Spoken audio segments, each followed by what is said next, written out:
गरीब बहू का जादुई घास का एसी। एक छोटे से गांव में सरिता अपनी बहू और अपने गरीब परिवार के साथ रह रही थी।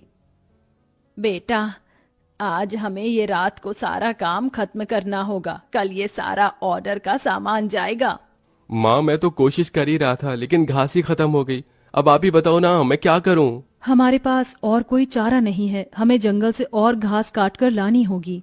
इस समय जंगल में जाने का फायदा नहीं है, कभी भी कुछ भी हो सकता है। जंगली जानवर रात के समय ही बाहर निकलते हैं। अजय बिल्कुल सही कह रहा है बहू। अरे माँ जी, हम दो लोग अगर जाएंगे तो कोई जानवर पास नहीं आएगा, और फिर इतनी जल्दी कोई जानवर हमला नहीं करता। हमें ये ऑर्डर कल देना है, आप ये भी तो सोचिए। लेकिन बहू। माँ जी, आप चिंता मत कीजिए, कुछ नहीं होगा। बस आप बच्चों के पास ही रहना और उनका ख्याल रखना। अगर ये ऑर्डर नहीं गया तो बच्चों के लिए हम गर्मी से बचने के लिए कूलर भी नहीं खरीद पाएंगे। सरिता की बहू भाविका और उसका बेटा, वो तीनों घास से पंखे कूलर बनाने का काम किया करते थे, इसलिए उन्हें घास की जरूरत पड़ती थी। वह आधी रात के समय जंगल में जाते हैं। भाविका, जरा से भी हलचल हुई तो मुझे बता देना, कभी भी कुछ भी हो सकता है। ठीक है जी, मैं आपको बता दूंगी। अजय और भाविका दोनों ही जंगल में घास काट रहे होते हैं, तब उन्हें झाड़ियों से आवाज आने लगती है। क्या तुमने भी वहां से कोई आवाज सुनी है? हाँ जी, मैंने भी सुनी है। मैंने तुम्हें कहा था ना, इस समय आना ठीक नहीं है। चलो देखते हैं उधर क्या है। भाविका और अजय झाड़ियों के पास जैसे ही जाते हैं, उन झाड़ियों के पीछे से एक आदमखोर भेड़िया निकलता है।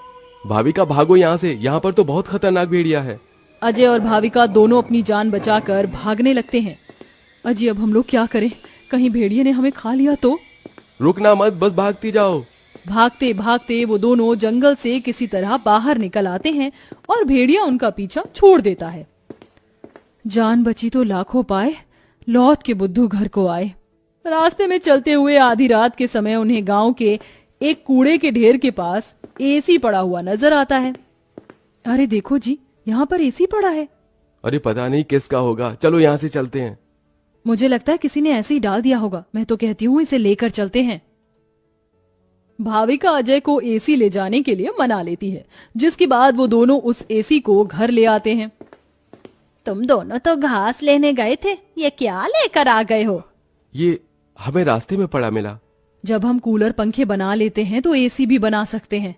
इस खराब एसी को छोड़ो और ये बताओ, क्या तुम घास लेकर आई हो?